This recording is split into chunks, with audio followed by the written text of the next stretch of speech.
Сегодня 3 июля 2021 года.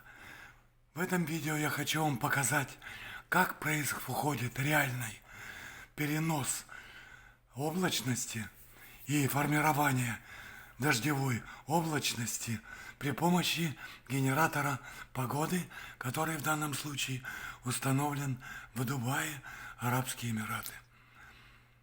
Обратите внимание, четко на космических снимках мы видим конкретно, откуда начинается процесс. Это Дубай. Далее движение идет через всю Аравийскую пустыню в район побережья Красного моря и далее Судан и Южный Судан. Так вот, наша задача расчетно произвести. Я хочу сделать замечание. Сейчас 9 часов утра, а вот дождь мы будем формировать, дождевую облачность, на побережье Красного моря в районе 4 часов вечера, от 4 и до 7 часов вечера.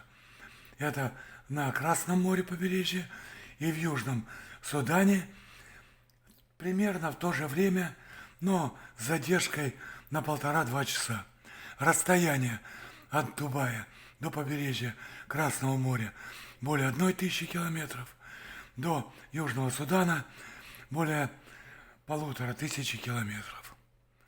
Но, как я неоднократно в своих лекциях делал замечания, когда мы говорим о потоках, электронных и ионных потоков и использовании их как энергетический потенциал, мы должны забыть о понятии времени и расстояния, потому что все это просто частица мгновения, и все эти частицы уже здесь будут, от Дубая на побережье Красного моря или в Судане.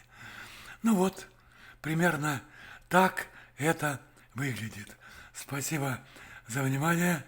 Профессор Юрий был с вами.